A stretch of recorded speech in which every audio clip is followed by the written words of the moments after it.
Tagal nyo nang naging magkaibigan, magkatrabaho ni Kuya Dick sa The Night with Dick and Carmi, abangan ng susunod na kabanata. Kumusta yung pagkakilala mo sa kanya bilang kaibigan at katrabaho all these years? Yung personal at saka yung professional. Nakakatuwa yan si Roderick kasi yung pag-off cam yan, parati siyang natatakot. Medyo masakit ang mata, masakit ang ulo, masakit ang ngipin, hindi ko na kaya. Pero pagka nag-on yung camera, sa harap ng camera, he will give his best and he will nail it. Katulad dito, nung napanood ko yung pelikula kahapon, sinabi ko sa kanya, katabi ko, hawak ako ng hawak sa kanya, grabe ka talaga. Ang swabe nung takbo ng drama mo to comedy, napakagaling talaga. Pero ako, sa Tonight with Dick and Carmi, syempre, magkaiba yun kasi mas nakafocus ako dun sa dancing, ano yung susuot ko and everything. Pero syempre hanga ako sa kanya dahil talaga namang iconic aside from many hits. At saka ang galing-galing niya talagang sumayaw, kumanta and everything. Pero dito, medyo na-challenge ako dahil yung role na nabigay sa akin as his best friend. So parang medyo nako-conscious ako kasi alam naman natin pagdating ng gay roles, talaga naman si Dick talagang he nailed it. And sinasabi ko, Dick, okay na ba yung acting ko? Mga ganun. But, ang seryoso. Alam niyo yung, di ba yung mga totoong comedians talagang they are so serious in person. So, parang nako-conscious ako. Direk, okay na ba? Tapos tinitignan ko parati kung ano yung reaction niya. So, dito, kahapon, nakita ko na okay naman. Masaya naman. No? Ayun, oo. Na hindi ko naman ikinasira yung pelikula sa performance. Yun lang po. Pero naman na rin kayo kumbagang chemistry. Oo. Pero this is a different role for me. Hindi ko lang pwedeng sabihin kasi yung totoong role mo, no? Pero iba kasi, nakakatuwa yung performance talaga ni Carmi dito eh.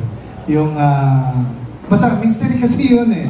So doon na lang yung mapapanood. Pero yung kahapon na napanood namin, parang, siyempre iba yung take at iba yung napapanood mo na sila, Jenny. Parang, nakakatawa talaga si Carmi. At si Carmi naman, di ba? Kasi basta, sinabi ko pa sa kanya, pati yung boses, parang, di ba, ginawa niya lahat. Sabi ko, ganda ng ginawa mo. Si Carmi kasi, try na natin naman sa comedy, di ba? Nagagawa niya ng iba't ibang texture. Hindi na sa kaibigan ko, texture yung character niya. Pero dito, parang natutuwa ako kasi yung binigay na role sa kanya, meron siyang dapat sundan. At tingin ko nagawa niya at nasundan niya yun.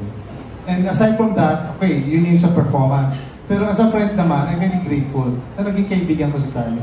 Kasi napaka-supportive ni Carmi. At saka, ang dami niyang ginawa for this film na dito na sa ating promo na hindi niya ako pinabayaan. Kaya, from my heart, ibang pasasalamat ko kay Carmi as a friend.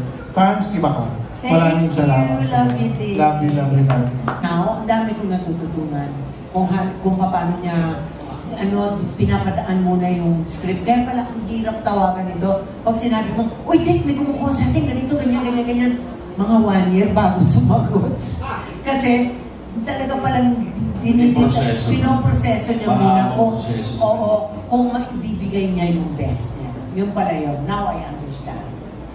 Inukonsulta mo na kami. Miss Carmi. Yes. Miss Carmi, ang tagal niyo na magkaibigan ni Mr. Roderick.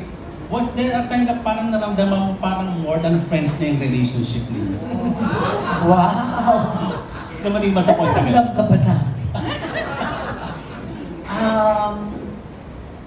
sobra yung, kanina nga, agape love. Diba? Ano yung sinabi niyo? Agape love. Yung talaga, yung pagmamahal namin sa isa't isa is more than sa pagiging mag-asawa. But, wala lang sex. Diba? Kaya agape love.